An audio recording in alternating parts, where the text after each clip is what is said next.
So one characteristic of alphas that is very relevant to our children's ministries is that they are very visual. They have a completely different learning style because they are so visual.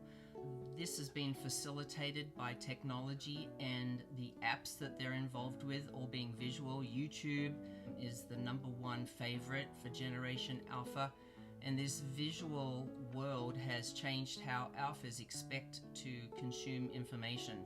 They have the opinion, why should they read something when they can watch it?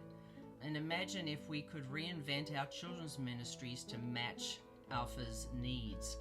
So in order to do that, we need to incorporate some new teaching styles and new styles of learning. Alphas are very experiential, probably because of the touch screen technology that they're so used to having, and they are very interactive. They like to learn best by doing and experiencing. And historically, our teaching has been very traditional and linear. Even though we know that it has the worst learning retention rate, we still tend to be very monologue in our teaching, probably because that style was used for us when we were younger. We just copy what we already know. It's also probably the most easy to prepare for, rather than having to think creatively, how can we change up the way that we teach. But with alphas, we need to see our role more as being a facilitator and a guide rather than a lecturer. So one of the things with alphas is they learn by engaging with stories rather than just having a cerebral approach to learning. They learn by talking and laughing and doing and moving, and we need to give those opportunities to do those things. They learn by thinking through solutions to problems. They're going to need that ability to do that as they get older, to be able to critically assess the situations from different perspectives. So we need to try to take advantage of that. So one of the things we can do is increase the amount of interaction we do, involve them in the learning process. For example, give them a question and let them figure out the answer rather than feeding the answers. In my church that I was last involved in, one of the things that was very popular for the teachers is they would put things up on the whiteboard with fill in the blanks, and instead of doing that, resist the urge to provide those answers. Let them think them through for themselves, ask them questions and have them come up with the answers.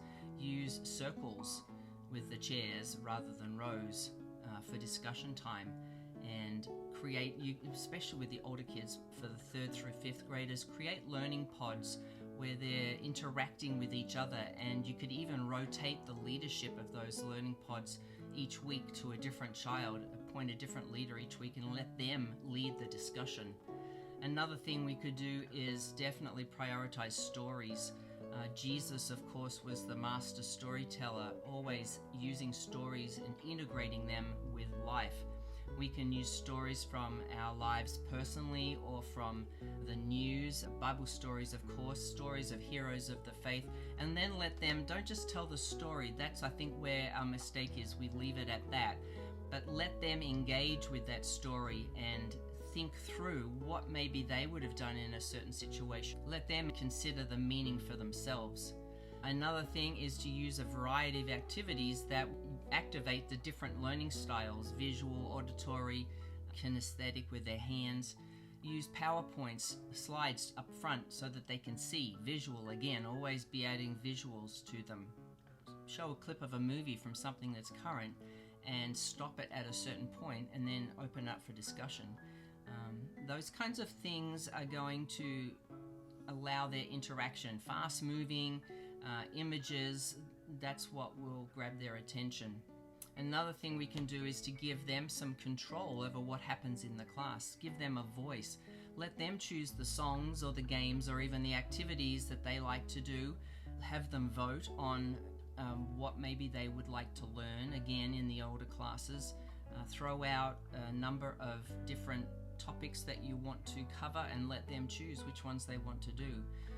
I think when we give them the choice, they're going to be more inclined to be involved and interested in what you're doing.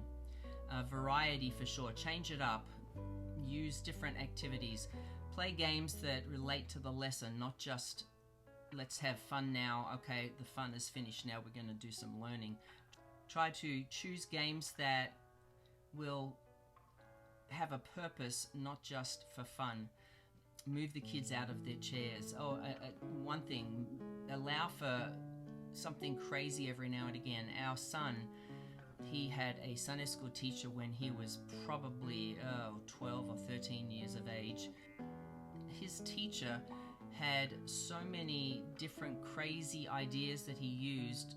At one point, I remember our son telling us that he came home and their teacher had a fire extinguisher in the class and had actually lit something on fire. I think he took them outside for this. He lit it on fire and allowed the kids to put the fire out with the fire extinguisher.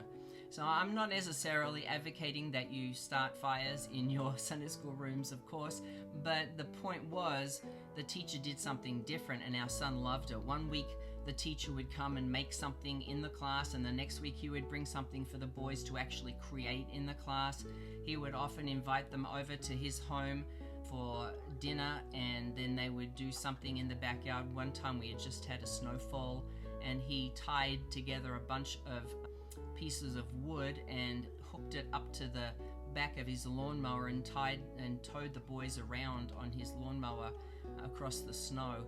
And then they had a snowball fight, and then they came in and had something to eat. He knew how to build relationships with his kids, and those kids, you can be sure, looked forward every Sunday, not knowing what they were going to get. That was what was really cool. It was very unpredictable, but they loved going to his class. So if you can do that, that's great. Maybe meet outside one week, maybe change classrooms if you can, or change the environment up a little bit. Have a casual atmosphere where they're going to have fun and they don't know what's going to happen. If you have a curriculum and you've got some things as you read ahead and it's not so fun, replace those activities with something a little bit better. You could grab your phone and video the kids making a biblical drama out of the story rather than just telling it to them, have them act it out, and then film it and then show it to the kids. But whatever you do, make it unpredictable and different. There's nothing worse than kids coming to the room on a Sunday and knowing exactly what was going to happen. We don't want them to be bored, we want them to be excited. So just remember, alphas have a different learning style. Be creative, be interactive, avoid the temptation to be linear and monologue. Be their facilitator and their guide and let them do some of the thinking.